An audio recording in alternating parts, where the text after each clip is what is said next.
Yes, Prabhu. Yes, Prabhuji. Okay, so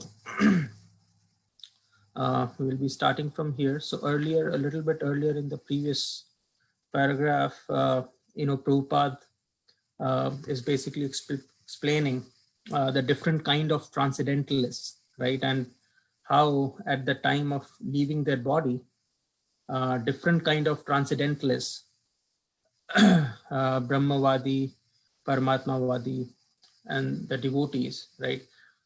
Based on their understanding of the supreme absolute truth, at the time of leaving their body, right? They attain to different kind of planets, right? Although all of these planets are within the spiritual realm, but the devotees are the ones who attain the Vaikuntha Loka and the Golok Vrindavan Dham.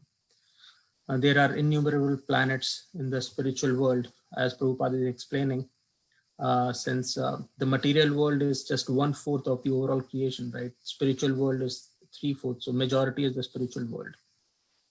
So he's saying that other transcendentalists may attain some other planets, but only devotees, they attain Golok Vrindavan. And in that context, then he is kind of taking us further up by quoting from Bhagavad Gita 8.6, right? So we will start from this particular paragraph. Okay. Namo Vishnu Padaya Krishna Pisthaya Bhutale Srimati Bhakti Vedanta Swaminiti Namine Namaste Saraswati Devi Gaurvani Picharine Nirvishesh Shunyavadi Paschat Deshtarine Srila Prabhupada Ki Jai. So we'll read the introduction, this particular paragraph, and then we'll do a little discussion about it. The Bhagavad Gita 8.6 also explains the general principle that makes it possible to enter the spiritual kingdom simply by thinking of the Supreme at the time of death. Yam yam vapi smaran bhavam tejate ante kalevaram tam tam evaiti kaunteya sada tad bhava bhavita. Whatever state of being one remembers when he quits his present body, in his next life he will attain to that state without fail. Now first we must understand that material nature is a display of one of the energies of the Supreme Lord. In the Vishnu Puran 6.761, the total energies of the Supreme Lord are delineated. Vishnu Shakti Para Prokta Kshetra Gyakya Tatha Para Avidya Karma Sangyanya Tritiya Shaktir Ishyate. The Supreme Lord has diverse and innumerable energies which are beyond our conception. However, great learned sages or liberated souls have studied these energies and have analyzed them into 3 parts. All of the energies are of Vishnu Shakti, that is to say, they are different potencies of the Lord. Sorry.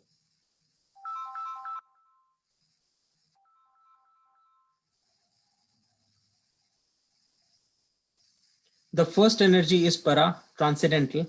Living entities also belong to the superior energy, as has already been explained. The other energies or material energies are in the mode of ignorance. At the time of death, either we can remain in the inferior energy of this material world, or we can transfer to the energy of the spiritual world. So the Bhagavad Gita 8.6 says, Yam yam vapi smaran bhavam tejate ante kalevaram tam tam evaiti kaunteya sada tad bhava bhavita. Whatever state of being one remembers at the time of death, one attains without fail.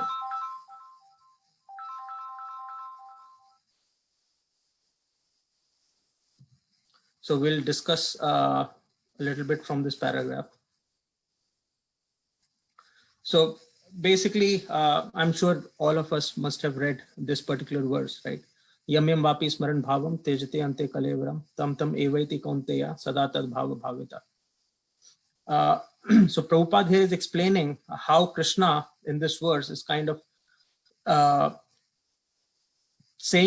telling us the importance of the mood that one has at the time of leaving the body. That is a very, very important moment, right? And at that moment, whatever state of being one remembers, in the next life, he basically attains that without fail, right? So basically we need to understand that this entire creation, right? This entire creation is a manifestation of Krishna's energy. As Prabhupada is talking about the energies of Krishna, right? So there are different energies of Krishna, right? Which can be categorized in primarily three different kinds of energies, right? As Krishna also explains at other places, Bhumir Apo Nalo Vayu, Kham Man Buddhir Evacha, Ahankar Ityam Me Bhinna Prakriti Ashtada. अपरयाम इतस्तन्यम प्रकृति विद्धि में पराम जीव भूता महाबाहो या idam धार्यते jagat. So Krishna in Bhagavad Gita itself, he is describing his primarily two kinds of energies. One is the inferior energy that comprises of bhumir apo nalo vayu kham man buddhi evacha ahankar. Right. So these eight, basically the five elements: earth, water, fire, air, ether, and mind, intelligence, and ego. Right. So all of these eight, Krishna is saying they are all my energies, but they are my inferior energies. Aparayam itastanyam prakriti vidhi me param, he's saying. But beyond these energies, there is a superior energy of mind. And what is that energy? Jiva Bhuta, Krishna is saying, right? Jiva Bhuta Mahabahu Yaidam Dharyate Jagat. So the living entities belong to the superior energy of Krishna. So that is what is being explained here, right? So basically this material world is the inferior energy and the living entities are the superior energy. And at the time of death, either we can remain in the inferior energy of this material world, or we can transfer to the energy of the spiritual world, right? So based on our consciousness, right, whether we are attached towards exploiting the inferior energy of Krishna, or are we interested in the superior energy, that is the conscious being, right, Jivatma. Based on our consciousness, the soul transmigrates accordingly, right? That in a way also indicates that this world is designed by Krishna in a way so that it can fulfill our desires, really, right? But of course, you will have to abide by the laws of the material nature, right? So that is the condition. But once those conditions are understood, right, the whole purpose of this material world is simply to facilitate our desires, right? Pretty much that's the whole reason why this material world was created, right? And that also indicates the kindness of Krishna, right? Because sometimes people really question, if Krishna is all powerful and we belong to him, what was the need for Krishna to create this material world? Because we say the material world is full of misery, right? Dukhalayam ashashvatam. That's the term that is being used by Krishna for this material world. This material world is full of misery, right? Dukhalayam, and it is temporary, ashashvatam. Right? That's how Krishna describes it. So, someone can argue that if this world is a place of misery, if it is temporary, right, and we are children of Krishna, we are his part and parcels, then what was the need for Krishna to create this material world and for us to go through this misery? Does Krishna does not love us, right? So this question comes up many times. Many people ask question like this, right? So here we need to understand that the whole purpose of creating this material world is essentially to facilitate our desires, right? And what is that root desire? That root desire is basically for us to enjoy independent of Krishna, right? Because we had a very strong desire to enjoy independent of Krishna, and we are incapable of sustaining ourselves, right? We are simply not capable of surviving without the support provided to us by Krishna, right? That is why Krishna created this material world by utilizing his material energy, right? Or the inferior energy of Krishna. So when we come into this material world, we are simply trying to exploit this material nature. And we think that by doing so, we can become happy, right? That we can stay happy by living a life independent of Krishna, right? And that's what we have been trying to do for time immemorial, birth after birth. We try really, really hard to kind of find some pleasure in this material world, right? But we eventually fail, right? And at the time of death, right, that is a very, very important moment. And that has been described as an important moment throughout the Shastras, right? It's one of the key benchmarks, right? There is a beginning, there is an end, right? Those are the two most important points in this material world, right? There is always a beginning and there is always an end, no matter what you can think of. That's the very nature of this material world. And in fact, because of the fact that there is a beginning and there is an end, that the existence of time can also be explained by that, right? I mean, if there was no beginning and there was no end, there was no point of time, right? So the duration between the beginning and an end is what is time, right? So time, the influence of time or kala, as has been described by Prabhupada, is one of the key elements that have been described by Krishna in Bhagavad Gita. So kal essentially exists in the material world, because in a spiritual world, everything is permanent, right? There is no beginning, there is no end, right? We are all eternal living beings. So this concept of kala or time applies to the material world because there is a beginning and there is an end, right? So between those two time periods, there exists the life. And essentially those two kind of events, right? The beginning or the birth in the case of a living entity and the death are the two most important moments. And there's a lot that happens at that point because the soul is really migrating, right, from one body to the other. There is a new level set, right? Whatever a person may have earned by the way of knowledge, by the way of wealth, by the way of all the fame, name and fame, right? Whether it be knowledge, wealth, name and fame, nothing can go beyond that, right? So there is kind of a level reset. But what travels with us is the subtle body, mind, intelligence, and ego, and we ourselves, right? Which we call soul or ourselves, right? Atma. That, along with the subtle body, is carried forward into the next life. So whatever desire a person has at the time of death, that becomes the driving force to decide what kind of body the soul will attain after leaving that body, right? So it is very, very important for us to understand this concept. And as Prabhupada is indicating in the verse above, sometimes people may doubt and they may have doubts about it, whether it is in fact a fact or not. And then Prabhupada is indicating how Arjun adopted it or accepted the words of Shri Krishna in the form of Bhagavad Gita, right? He accepted them as it is, right?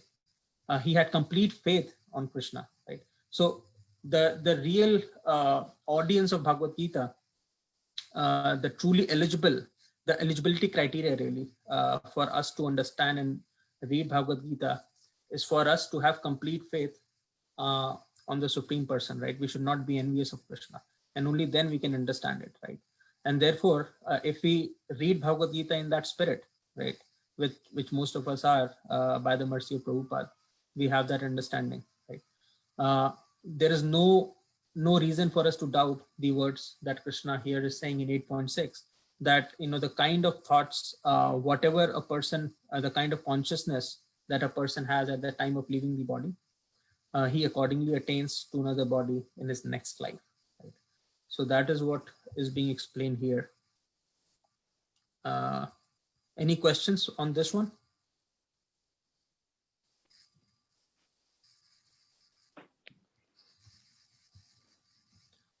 So nicely explained, Prabhu. So how getting that right mindset at the time of Yes. Yeah, that was my question, Prabhu. How do you think of Krishna at the time of death? What do you do to control your mind at that time? Exactly, right, Mataji. So actually Prabhupada already knew that we will ask him this question. So in the next paragraph, that's what he's going through. So let's read this next paragraph because it is very, very important, especially in the context of the question that both of you asked, right? So once we go through this, I think it will become clear and then we can have a little discussion around that. Sounds good. Thank you. Yeah. Nothing better than Srila Prabhupada himself answering that question. Exactly. Okay. So, so Prabhupada is saying, in life, we are accustomed to thinking either of the material or of the spiritual energy. Now, how can we transfer our thoughts from the material energy to the spiritual energy, right? And that's the question that both of you asked, right? how do we transfer that consciousness from, currently we are totally engrossed in our day-to-day activities or the inferior energy of Krishna in the form of the material energy. And then how can we translate it to the spiritual energy, and particularly for the devotees, right? Because Prabhupada is using a general term here, spiritual energy, but in the paragraph above, he has already explained that spiritual energy of Krishna, right?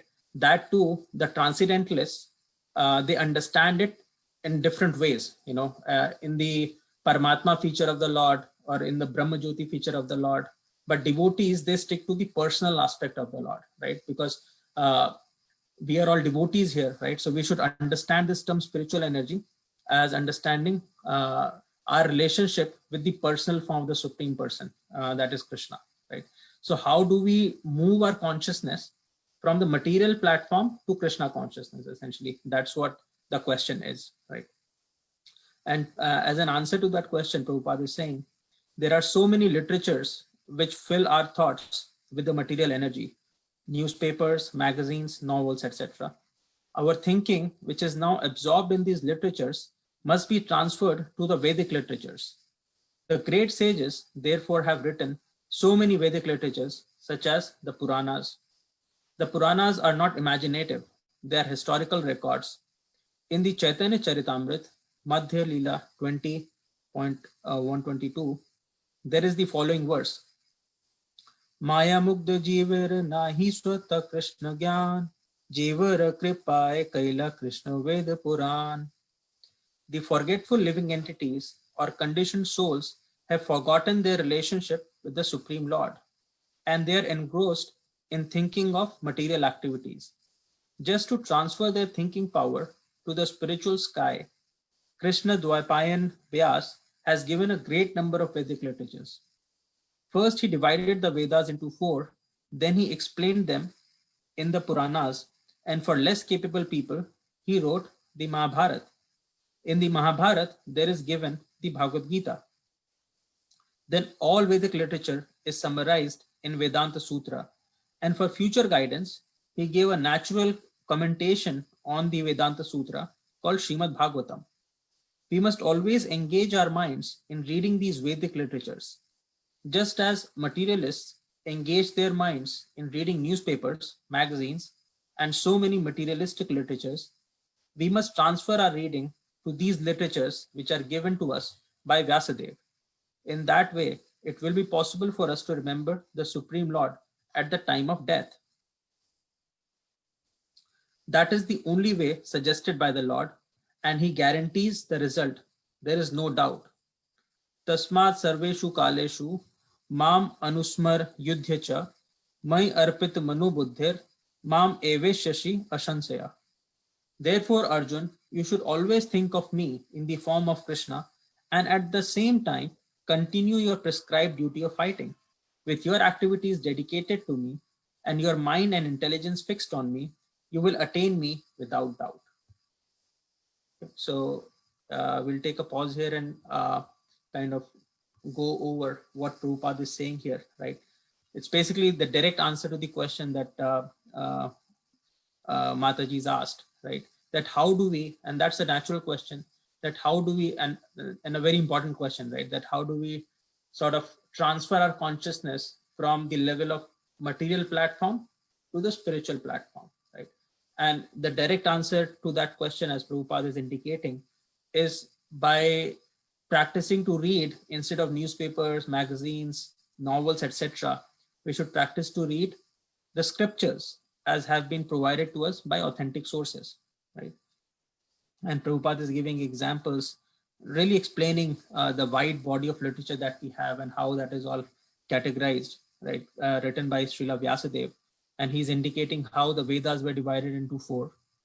Then all of those Vedas and Purana, they got summarized in the form of Puranas. And people, some people, they find it too philosophical, right? Too much knowledge, which becomes unpalatable for some people. So there he wrote Mahabharata, right? Mahabharata, gives a nice storyline.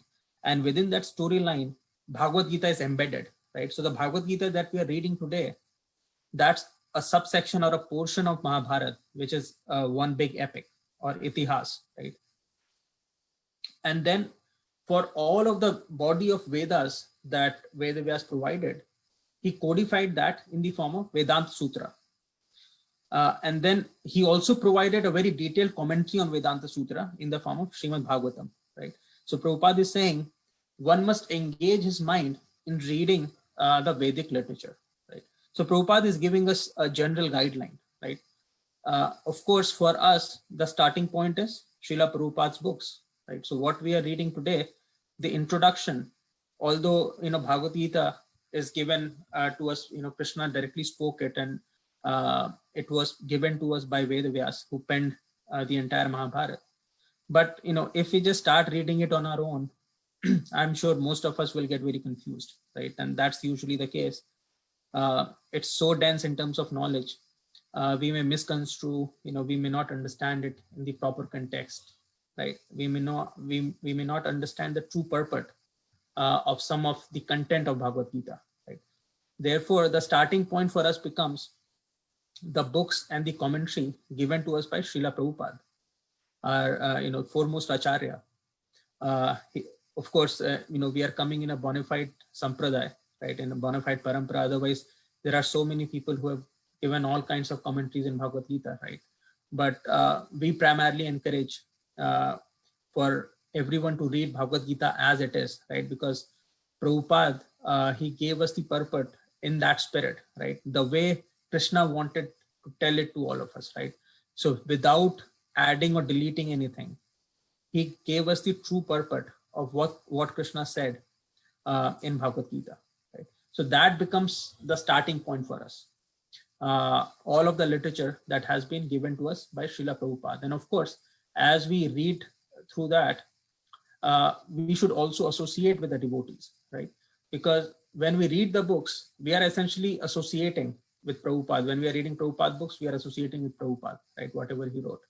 We should also take advantage of the devotees that are there all around us, right? That is also implied here, because Prabhupada is indicating we should take association of the scriptures written by bona fide, our sampradaya acharyas, right? Previous acharyas.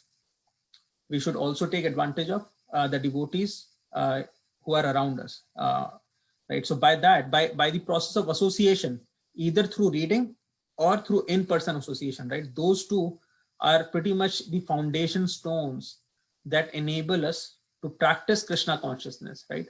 And gradually, when we practice Krishna consciousness, the consciousness will automatically move away from material energy to the spiritual platform, right?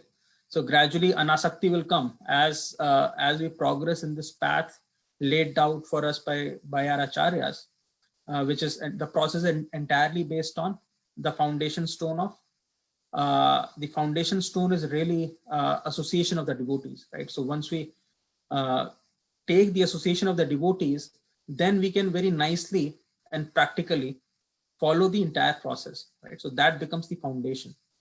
And as we do that gradually by practice, right? As we gradually practice by following all of the things that have been recommended and, trying to avoid all of the things that have been prohibited, when we follow the advice of our acharyas gradually, and if we pursue this in a diligent fashion, right?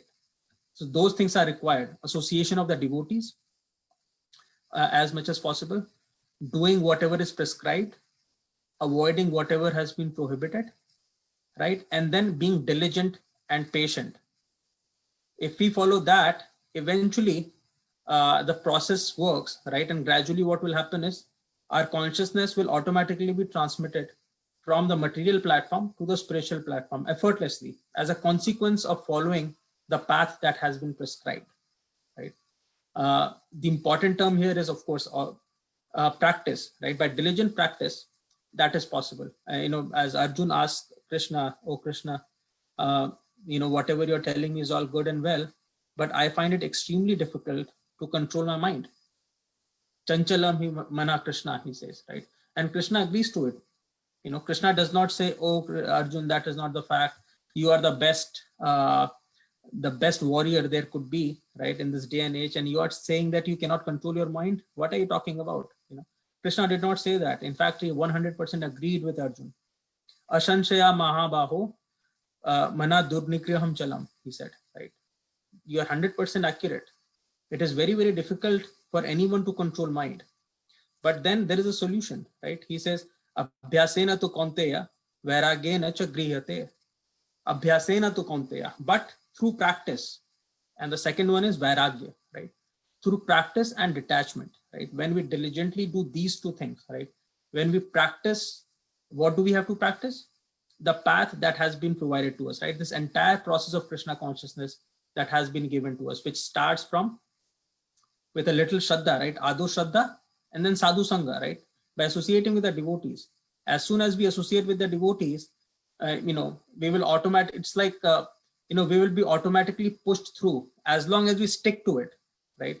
I remember, I spent, when I was in India, right? I spent some time in Mumbai, although I'm from Delhi, but for about 2 or 3 months during the summers, I was in Mumbai for some time. So I was staying at IIT Powai and my office was in Dadar. I was a student at that time. I think I was second year in my college and we went there to pursue our internship.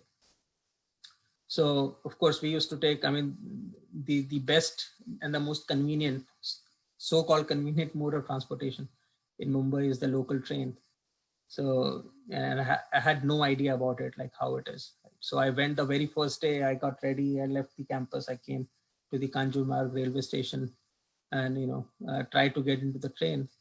And as soon as I went there, I was like, okay, there was hardly anyone, right? But right 5 minutes before the train was to arrive, there was like a whole lot of people. I was surrounded by all of them. And in fact, they knew where the gate would come because they do it every day, right? And I had no clue. So I somehow tried to fit in. But as soon as I got into that crowd, I didn't really have to do anything, They just pushed me in, without any effort. I just was pushed in, right? And as soon as the station came, I was right in the middle of the train. I was wondering, oh God, how will I get out? I mean, there's such a huge stream of people. How will I find my way through it, right? But I didn't have to do anything again. As soon as the station came, I was effortlessly just thrown out of the doors and onto the station. So that was a very amazing experience that I had, right? So association is similarly, it works in a similar fashion. If we associate with the devotees, right? Of course, devotees who are sincere. If we make an extra effort to associate with them, what will happen is we can kind of seamlessly and spontaneously be driven into this process of Krishna consciousness. If we keep sticking to them, right? That is one thing that I've learned over a period of time, although I hardly have any realizations. But this is one thing that is very, very close to my heart. I mean, this is one thing that I really understand in a subtle way, that if I cannot do anything in Krishna consciousness, right? I mean, something, God forbid if something happens and I'm not able to do anything. But if I can just remember this one thing, that I must associate with the devotees, right? That is good enough for us to take us to perfection, right? Just like the example that I gave of the train, right? Without doing any effort, you will be put into the train and then get out of the train. Similarly, if we can just stick to this principle of associating with the devotees, by hook or crook, no matter what happens, if we forget everything, but if we can remember this one thing, then, the process works. The process will ensure that we eventually attain perfection. Of course, it does not mean that you become reluctant, right? You just associate with them just for the heck of it. Of course not. But, when you associate with the devotees, the process definitely will impact, it will have an effect. And then it will become easy, right? With a little bit of an effort, it becomes really, really easy for us, to follow the process. And when we follow the process, as Prabhupada is explaining here, right? By reading the scriptures, by associating with the devotees, right? Gradually, we will see that, the taste that we had towards material nature, right? The things that we really used to relish, like reading newspapers, and there are all sorts of things that we engage in, right? In our day-to-day activities, which we think are so important, right? But if you really think about it in the big picture, it's like a simple waste of time, a lot of it. I'm not saying that we should not do it, right? But we should understand the importance of everything that we do in our lives. But what happens is the exact opposite. We are just driven by whatever is happening around us, instead of us understanding what is happening around us and then picking and choosing which one should we engage to what extent, what we end up doing is we just go with the flow, right? And there too, right, as I said, if you choose the river of the devotees to go with the flow, then you are at the right spot, at the right, at the right place. But if you choose your association, which is comprised of materialistic people, then again, you'll be driven by the flow, right? So that's our very nature. We just tend to go with the flow, right? So one should be kind of smart enough to understand that the right kind of is to associate with the devotees. And the other, so that was one, right? And the other one that Prabhupada is indicating here, right? Therefore, Arjuna, you should always think of me in the form of Krishna, and at the same time, continue your prescribed duty of fighting. With your activities dedicated to me and your mind and intelligence fixed on me, you will attain me without doubt. Right? This is a beautiful verse, actually. I find it really, really beautiful. And the best part about this verse is it is extremely practical, right? Because Krishna here is not telling Arjun that, you should give up fighting, you should drop your bow and arrow, go somewhere into a cave, sit there and just think about me. No, he is not telling Arjun that. What he's saying that you must always think of me, but at the same time, continue your prescribed duty of fighting. Right? So this is a very, very practical advice, especially for us, in this day and age. We are engaged in so many different activities, particularly grihasthas, right? In grihastha ashram, you have so many responsibilities, right? And not just towards your family, right? You have a responsibility towards the society where you're living in. You have a responsibility towards your parents, right? There are so many things, right? But what Krishna is saying is, if you think of me and simply do the prescribed duty, and if you dedicate your activities and mind and intelligence unto me, at that while you're performing your prescribed duties, you will attain me without doubt, right? So that is also very important for us to understand, right? So as we discussed before, this understanding or this level of absorption in Krishna consciousness, that we can be 24/7 absorbed in Krishna consciousness even while performing our prescribed duty, is only possible by practice, right? And for us to be able to practice, we need association and some level of effort, diligence, and all of that, right? But Krishna consciousness does not really mean that we should give up our prescribed duties or whatever we are doing in our day-to-day lives. All it means is we need to regulate. We need to kind of design our day-to-day activities in such a fashion that we can be thinking of Krishna 24/7. That's all we need to do, right? We should not, it is nowhere suggested. In fact, Krishna himself is suggesting Arjun to fight, right? He is not saying you should give up fighting, right? So no one should misconstrue. The true purport of Bhagavad Gita is that we really do not have to do something different. All we have to do is we have to regulate the activities that we are doing in such a way that all of those activities become congenial for us to think of Krishna 24/7. That's all we need to do, right? And one has to be very intelligent to be able to do that. We somehow have to, gradually, and of course, it cannot happen suddenly, right? It will take time. But eventually, that should be our objective. No matter at what point we start, right? But whenever we start, we should keep this in our mind that eventually I have to design my life in a way that if not today, then maybe a year down the line, 2 years down the line, 5, 10, 20, whatever amount of time one has to take, he may take. But eventually the life should be such that I can be thinking of Krishna 24/7. If Arjun can think of Krishna while fighting in the middle of a battleground, right? And none of us here are fighting a war, thankfully, by the mercy of Krishna, right? We are in a much more congenial environment, in a much more easy, right? Easy life. It is certainly possible for us, but of course that needs practice, right?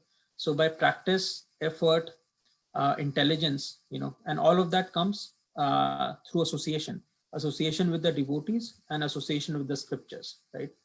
If we do that diligently, right, and follow the process, right, do chanting the 16 rounds, following the regulative principles, right? So if we do all of that, eventually, gradually what will happen is our consciousness will automatically be moved from material energy to spiritual energy, where we can think of Krishna 24/7. And as Krishna is saying here, as soon as we start to do that, there remains no doubt that we will automatically attain Krishna. So that was kind of the long answer to the question that Mataji you asked. I hope it made some sense. It was perfect, Ankur. Perfect. Thank you. Thank you, Mataji. Anyone else has any questions about it or comments? I wish we can stay on that, whatever Prabhupada said. It's not so easily done. I mean, yes, we are trying our best, but sometimes we get deviated with our reading and with our, association and everything. We have to associate with non-devotees. Yes, and we also have to associate with other reading materials, if you're according to our job, or sometimes even out of interest, whether we're taking interest in politics or some other current events, which carries us into the mental plane. That is very true, Mataji. Yeah. And what you're saying is very, very practical, and it happens to all of us, right? I mean, I can speak about myself. It's very, very difficult, right? But the hope is, as Krishna is saying, right, by practice is very important. And not just in a spiritual endeavor, but even in the material endeavor, right? We find this, right? Experience has a lot of value, right? And experience is nothing but practice. The more you're experienced, or more you have practiced a certain thing, you will gradually kind of become an expert at that, right? So if we give sufficient amount of time, sufficient amount of effort, right, from our end, if we can do our best, I think the rest is taken care of by Guru and our sampradaya, by our acharyas, right? The lineage is so powerful, right? The process itself is so powerful. We do not have to be perfect, right? We just have to make our best effort. That is my understanding. If we do that, if there are any gaps, that will be taken care of. As I remember, there is a pastime. Someone, actually Prabhupada told someone, just hold my dhoti and I'll take you to Krishna, right? And that is a fact. If we can simply hold on to our Guru and Prabhupada, they have the potency to take us back home, right? But we have to just make the best effort from our end. It does not mean that we will, every one of us will become perfect. But even if we give it our best shot, there's a very good chance that we would attain perfection. And another comment I want to make is that in the 9 months of you talked about association. I've gotten more association than I've ever got in my life. And taking advantage of that daily sadhana of listening to so many scriptures, and increasing, daily sadhana that other devotees have encouraged me into has helped me so much. I think I've learned more in the 9 months than in my entire life. So so that daily sadhana and that association is so important. I'm recognizing the importance of that so much, as you mentioned, earlier. Yes, Gitamala, I completely agree with you. I feel the same way. Exactly, and the effect of it is so, and like you said, not just mechanically, but with enthusiasm. You know what I'm saying? You said that we should associate not just like a mechanical daily basis, but with some level of faith and enthusiasm.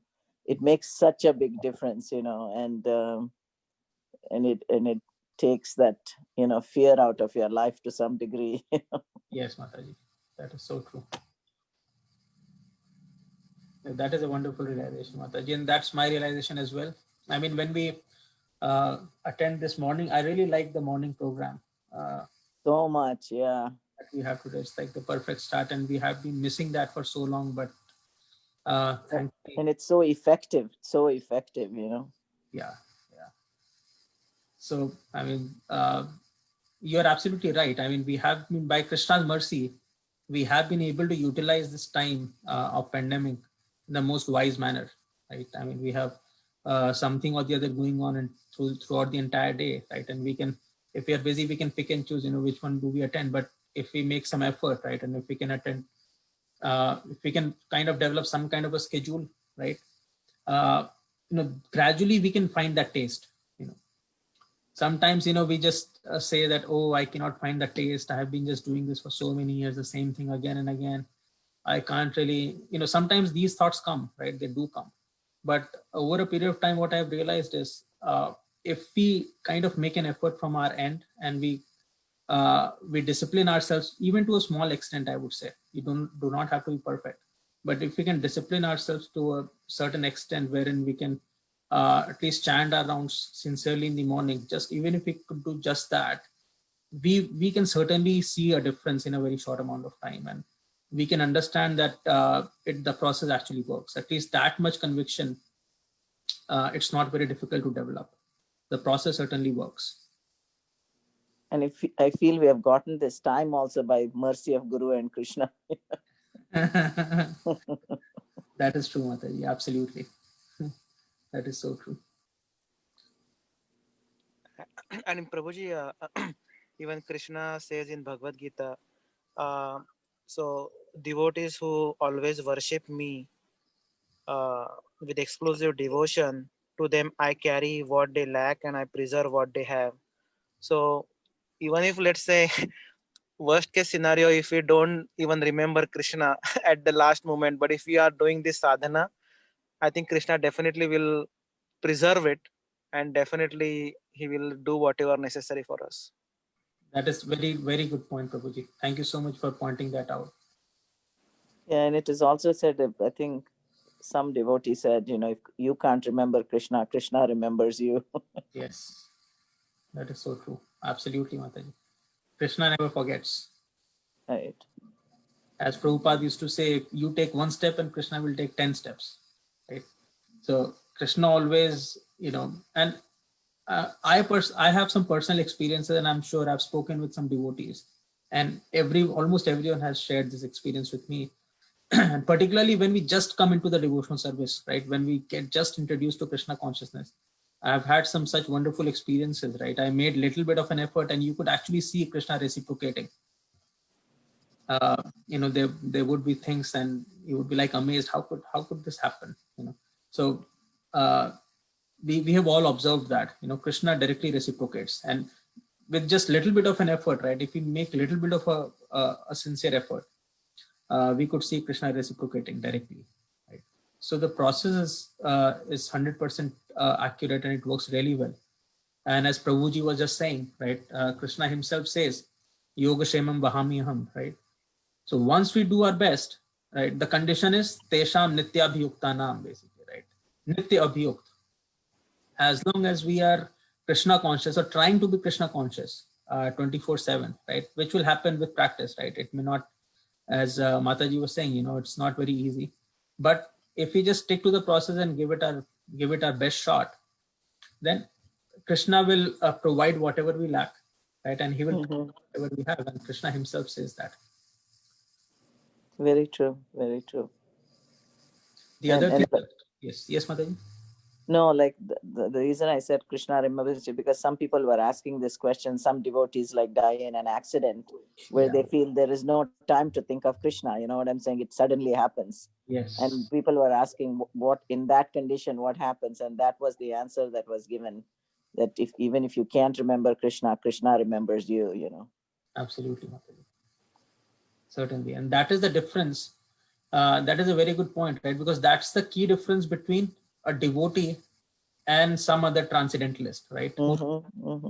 His own knowledge, right? People who are following the Gyan Marg, for example, right? Gyanis and yogis, right? And the devotees, right? That's the difference. So the story that is sometimes shared is that of a monkey and a cat, right? So a monkey, the baby monkey holds the monkey. So it is depending on his own strength to hold the monkey. And when the monkey jumps, there is a fair bit of a chance that the child will fall down, right? The baby monkey will fall down. Whereas in the case of a cat, a cat is holding the kitten using her mouth, right? And of course, the hold of a cat is much stronger than the hold of a kitten. And because kitten is totally dependent upon the mother, right? So the likelihood of the kitten falling down is almost zero, right? Almost nil. And that's the difference between devotees and let's say yogis or gyanis. And that's also the example that you gave, right? What happens if the death comes very suddenly? Although we may not remember Krishna, but because Krishna is taking care of us, right? He will always remember us. Whereas in the case of a jnani or a yogi, they have to depend upon us. For them to leave the body, they have to do it in a certain position at a certain time. There are so many conditions which they have to fulfill, and only then they can expect to be transmigrated to the spiritual world. But for us, it is effortless. We don't really have to do anything. If as long as we are sticking with the process sincerely, and we have made a sincere effort, Krishna will take care.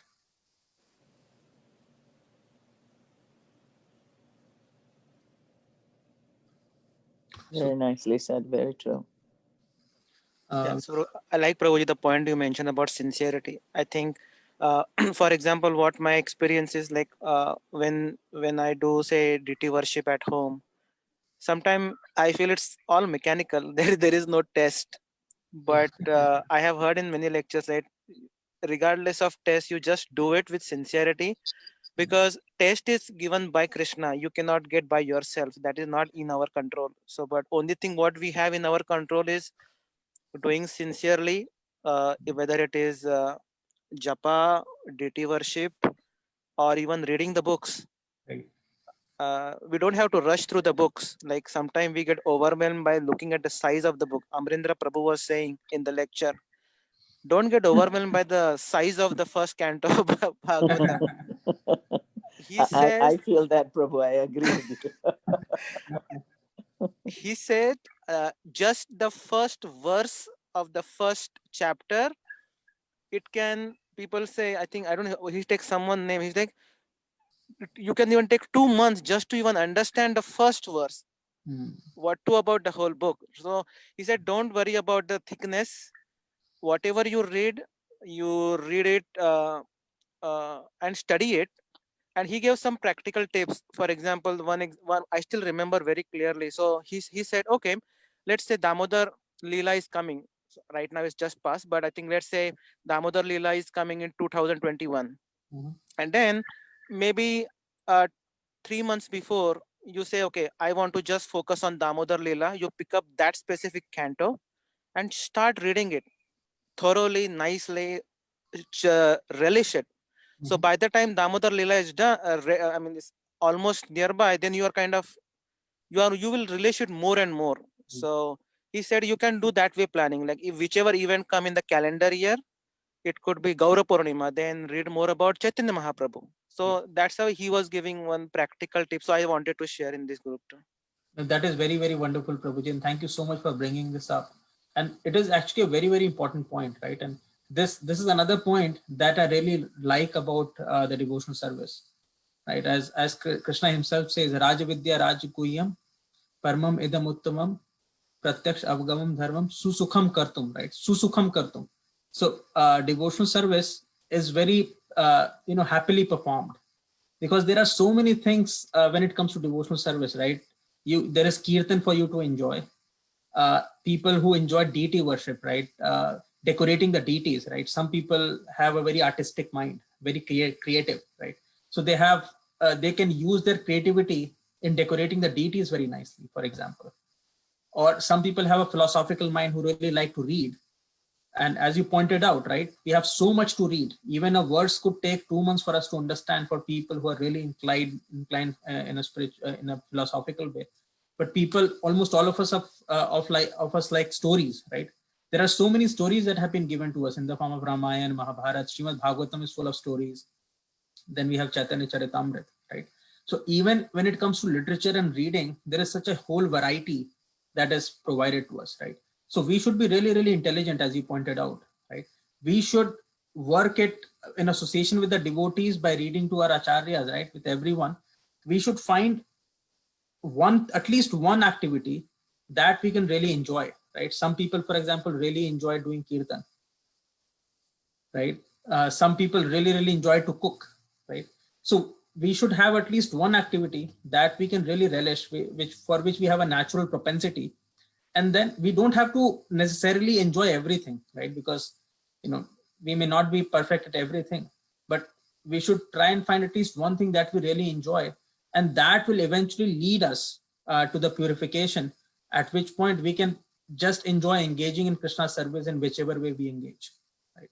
So that is another practical way to kind of perform our services.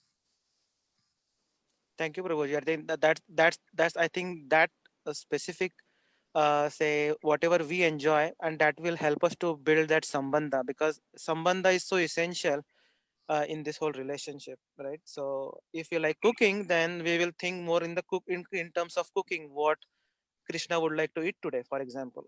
Yes, absolutely, Prabhu. Yeah. I think Vallabhi Gopi Mataji has shared, I think this is very nice verse. Yadi vatadi doshena mad bhakto mam na chasmaret aham smarmi mad bhakta nayami param gatim. If my devotee is unable to remember me at the time of death because of disturbances felt within the body at that time, then I shall remember my devotee and take him back to my supreme abode. This is from Varaha Puran. Thank you so much for sharing this, Mataji. Yeah, very nice. Thank you for connecting it to Shastra, Vallabhi Gopi. This is wonderful, right? So we have a shastric evidence. It's not someone said. Krishna. Exactly. There you go. It's so powerful. Thank you so much, Mataji, for sharing. Okay, I think we have a little more time, so we can probably just read through this. If you have some personal story, I like that also, Prabhu, how to, if things that have happened, like I like in the Back to Godhead, I like how I came to Krishna consciousness. That builds our faith when we think, oh, this happened to that person, so it's possible it's going to happen to me as well. I like that. If anybody in the audience has some personal realization of something that Krishna helped them with, something that they were struggling with, that will help and give inspiration. So Devi Priya Mataji, I'll share one incident.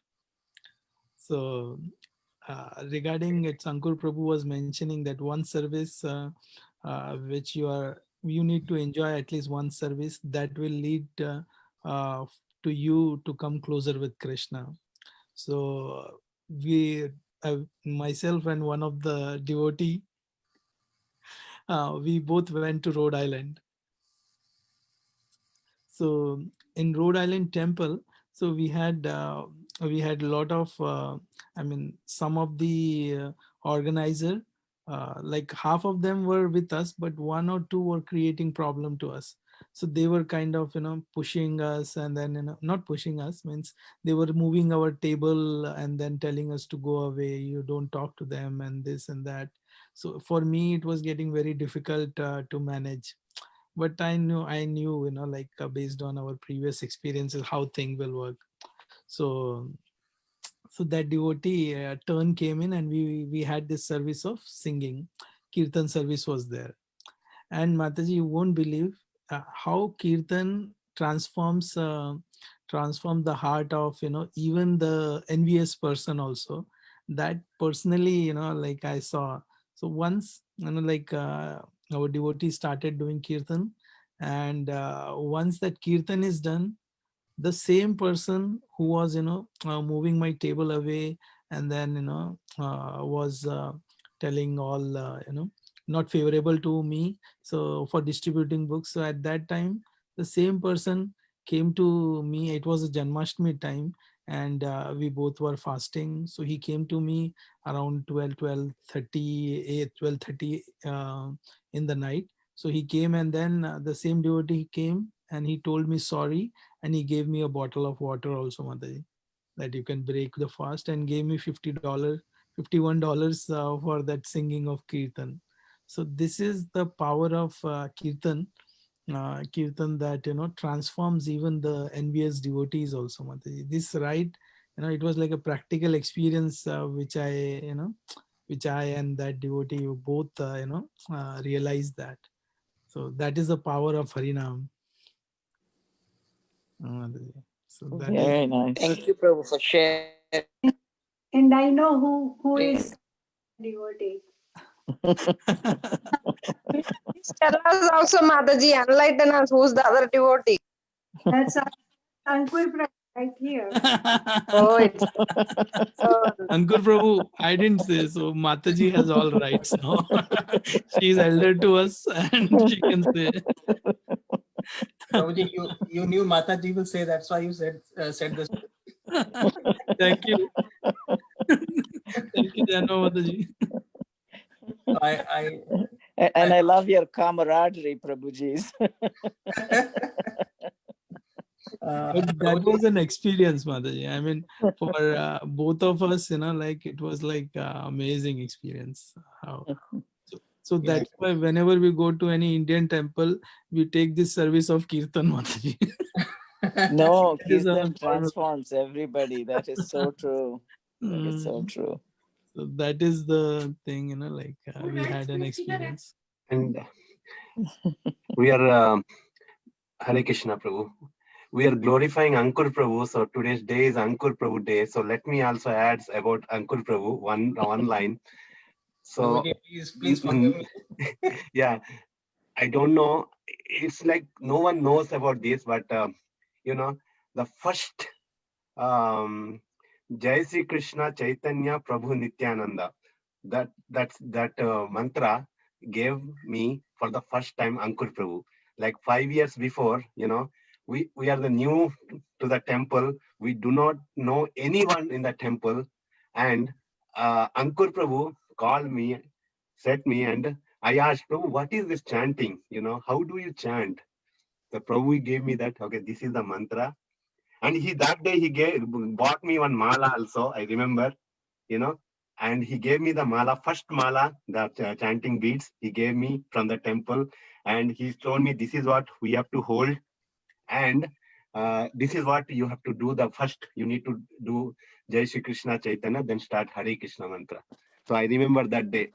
So no one knows, I know, but this is very secret. Thank you for giving this bhakti, Thank you very much. And Prabhuji, even greater glories to Ankur Prabhu is that now Rasraj Prabhu gives such wonderful Bhagavatam classes. Ankur Prabhu. Haribo. Mataji, Geeta Mala Mataji, we should all take one mala from Ankur Prabhu now. And that is what I always think that, in the Bhagavatam class, who joins, they say that, the bhakti comes from Satama Kripa, from the devotee. I always believe that Satama Kripa from, Ankur Prabhu, who gave me the mantra and, thank you, Prabhu. Prabhuji, everyone knows how impure I am. looks like all of you conspired against me to fall. Prabhu, send some mercy my way also. I also need some. No, definitely, Prabhu. I mean, Mercy. always devotees' mercy only take us. Otherwise, with our own effort, how dedication we do, still, we need a mercy. Yeah, that also bhakti sanjayate bhakti. Only bhakti can give other people bhakti. And So send some my way also, Prabhu. Sudevi Priya Mataji, we have, not only mercy, but we have lots of love for you. So we are all with you, Mataji. Yes, Mataji. All right. Thank you, Prabhu. Very well. In fact, Mataji and all the devotees right here, of course, looks like there was some conspiracy to falsely glorify me today. But humbly begging You're sitting in that Vyasa seat, so you need all the glorification. Good one, Geeta Mala Mataji. Yeah. But I mean, we are actually towards the very end. I would pray to all of you wonderful devotees. I'm a very fallen soul. Please engage me and continue to engage me. I know it needs a lot of pushing. I don't really take up Krishna consciousness very easily or any kind of services, but I'm grateful to all of you for, whatever little bit I'm able to do, that you are keeping me engaged in Krishna service. I'm so grateful. Thank you all so much. Thank you, Prabhu. Thank you so much. Thank you.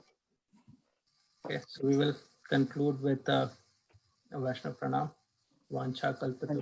Guruvyascha kripa sindhubhyeva cha patitanam Vaishnavabhyo Vibhyo namo namaha.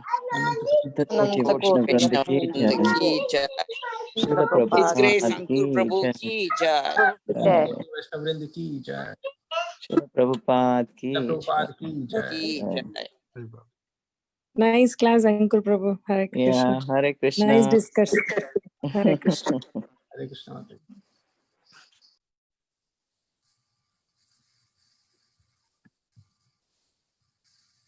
Hare Krishna, Prabhu.